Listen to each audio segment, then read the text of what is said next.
ono yafiira mu nnyumba ya mukama we mu kisenge kye era omulambo gwe gye baagusanga eyo nga muganda waffe yazikidde dda nga yaweddemu dda omukka takyasobola kussa yadde okwogera nga zempewo ezikunta. Okufa kwa muganda waffe ono kubadde kutambula nnyo ku mikutu gya intaneti era nga banne bangi nnyo Abannayuganda abakolera e Bulaaya nga batandise okumubika nga bagamba muganda waffe ono afudde, muganda waffe ono afudde, muganda waffe ono afudde. Wabula waliwo ekipya kyenzudde mu kufa kw'ono omwana nti obutambi obulala butandise okuvaayo n'amaloboozi. Omwana ono nga tannafa yasooka kwekubira mulanga n'agamba abamu ku mikwano gye n'abantu be nti bannange mukama wange antabuseeko, mukama wange atabuse, munsabire. N'atuukaniriza n'abagamba kasita contract eweddeko ngenda kubanga nkomawo waka. Kino kitegeereka nti muganda waffe yagenda okufa nga contract ye eweddeko, wabula nina ebipya byenzudde ebindeetera okulowooza nti muganda waffe ono bannange battamutte,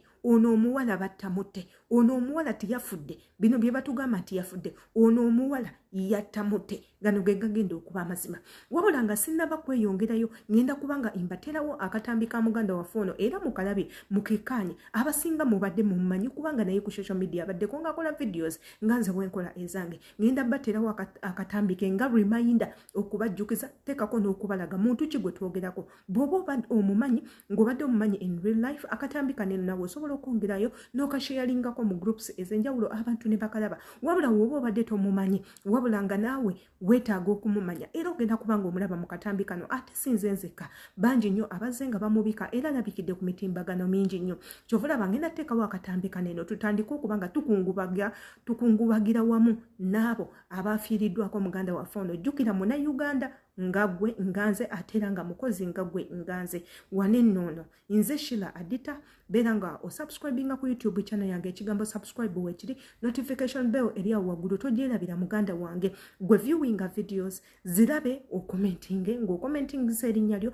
n'ekifumu osinzira okulaba videos zange zineeno. Ate era ekisinga amakulu kukwata ku notification bell subscribing okwate ku notification bell egenda kubanga ekuyambako. Katugendeko mu katambi kwa muganda waffe yafudde kenjogerako then ate tubeereko ebintu ebimu bye tu analyzinga mu saga eno eyaguddewo enfa ya muganda waffe yafudde atya era nga ki ekyamuse na ki ekiri emabega wa kino. Gwe weekuumireko tubeere nga tuteekawo video ogirabe ate era osubscribinge.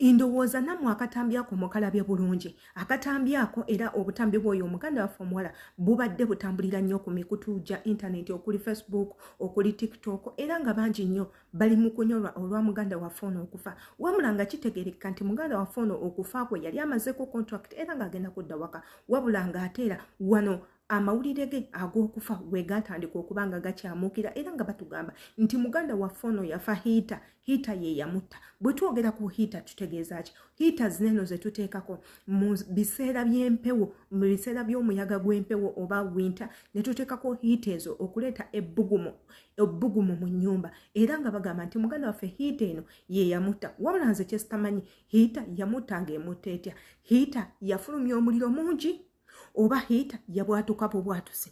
Bwebanga hiita yabwatuka bwatuse that means n'ennyumba yonna yandibadde ngejja kubanga hiita ekozesa masanyalaze tudiringa na masanyalaze. Kale katugambe nti hiita eno yajja olw'ebbugumu eringi ennyo kubanga jjukira hiita tudiringa na masanyalaze ate nga muliro at the same time. Katugambe nti nno omuliro gwali mungi nnyo ne gubeera nga gumuziyiza n'abeera nga tasobola kussa. Kati wane nonze we neebuuliza muganda waffe oyo bwe yateekako hiita nawulanga ebbugumu lingi yali tasobola kugijjako. Ekyo kyekisooka. Ekyokubiri hiita eno bw'oba ogiteekako erina ennumbers z'oteekako okulaba nti nno omuliro gw'otaddeko oba ebbugumu ly'otaddeko ligenda kubanga likumalanga gwe omuntu. Ekyo kyekyokusatu.